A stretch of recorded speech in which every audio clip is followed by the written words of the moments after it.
Hi everyone, I have been playing pure chess for the PS4, and I've been playing against the computer on the wizard level. I think that's level 8, and I'm going to walk through how to beat them on that level because they're fairly tough.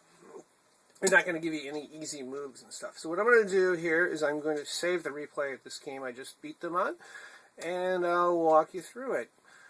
So let's go ahead and save it there. Okay, save successful. Let me get out of there. And we should be at just a minute here. My profile. Save replays.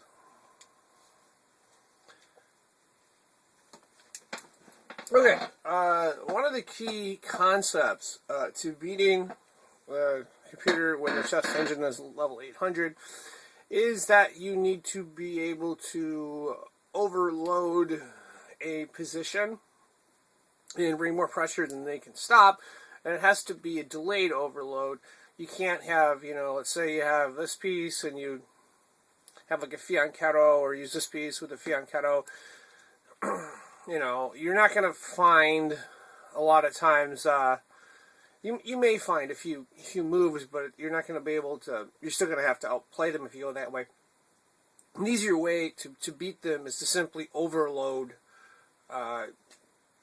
figure out a way to overload their position, but it's going to be delayed pressure. Because if they see the pressure coming immediately, they're going to figure it out and they'll just beat you. Because when you play against the computer on that high or the higher level, they're really good tactically, and they're going to outthink, because people make mistakes.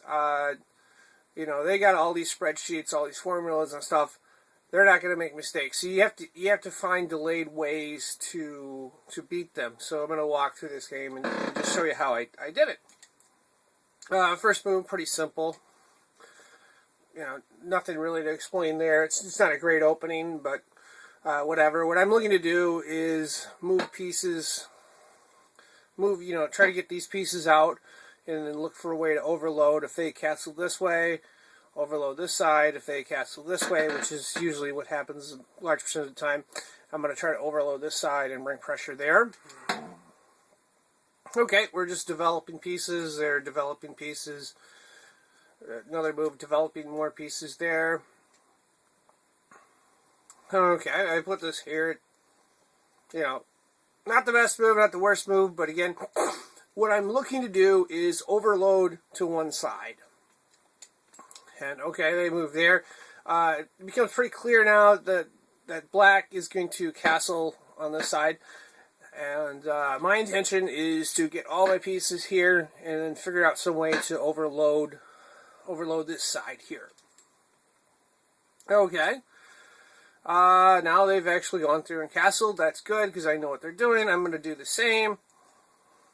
And now, the really, really tricky part is figuring out a way to overload this side. And it's not going to be... The nice thing about this engine here is they don't always do the same moves. They may do like move A or move B. It breaks down a percentage of the time. And one other thing to watch out for when you have a position like this is that they don't overload your side or figure out a way to break down your defense here, because we're playing as white, so we have this defense and then they have this defense here. Our goal is to bring more pressure than they can stop. Okay, they're bringing the knight forward, which is threatening my side, so I'm not going to do anything yet, but if they make another move with the knight, then I may have to do something. This move is one that concerns me, because they can go bring the knight here or bring another piece here, and then they have protection there. So I'm going to bring this piece out. I don't know if that's the best move or not, but that's what I'm doing there. Okay, here's an interesting move. The old saying, knights on the Rembrandt Graham. But it's the move with the intention of taking this piece. The question is, what do I want to do?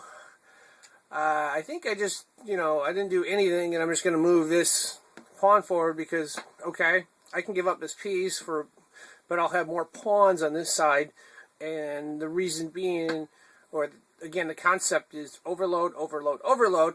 So, okay, if they take this piece, I'll just recapture with a pawn, which is actually worth less. But if you have a stronger position or a winning position built up, a winning position, eventually, if you execute it right, can win the game. Okay, they've captured there, and I'm just going to recapture with the pawn. Simple enough. Okay, that's a move. You know, puts pressure on this piece, but I've got one defender, the queen right there. So I think my best move here is probably to bring this knight forward and put more pressure on them there. Okay, simple enough. I want to put check, well, not checkmate, but put pressure on them. And they move their pawn forward. Now I'm actually going to sacrifice this piece here and then bring this piece forward so I can, again, the concept is trying to build a winning position. Actually, in this case, we're going to use the pawns to our advantage there. So I've got the pawn here. If they capture, I'll just recapture with a pawn. Again, we'll be down pieces, but it doesn't really matter when you have a winning position. Okay, simple enough. Now, there are two ways to recapture, as you can see here.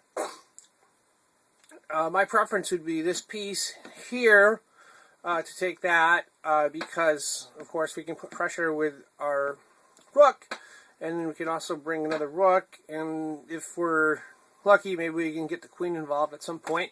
But then again, we've got the queen protecting this piece right here. So there's only one piece that could put pressure on here, so that should be solid. And then if we had to, we could bring another piece. But we'll see how it plays out. I'm just going to recapture right there. Okay, simple enough. I've got this side sealed off, and I'm just looking to bring the rooks in and finish the game off. Okay. We move forward. Yeah, I'm not sure if that's the best move there, but okay, we're going to move forward with a rook. Right there, we want to keep the king from getting out of here and then end it in checkmate. Here's a move with the knight. I don't really see it doing any damage. It does put pressure, but not enough pressure to, because it can't get to this piece right here, which is kind of our linchpin. And then again, we've got this. This piece is well protected. It's got two protectors, 1 and 2, and that's kind of critical to getting this piece captured here. So I'm just going to simply bring the rook, and that brings it down to mate and something. Okay, there's a meaningless check there by the computer. I'll just end it right that. Essentially, when a computer makes a move like that, and it's a really high chess engine, that means you have the game unless you massively screw up or something. Or the other thing to watch out for is the, what do they call those, trap moves. Sometimes the computer will do something like that, and it could be a trap.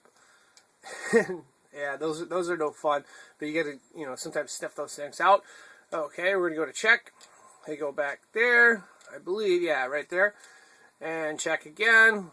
Computer goes right here, and then obviously we just bring our rook forward, and that is the game right there. So I've probably said this, enough times or whatever. The key thing, or the key theme in beating a computer when they're a higher chess engine is you're not going to out-tactical think them. You're not going to, oh my gosh, I found a fork, or, some other moves.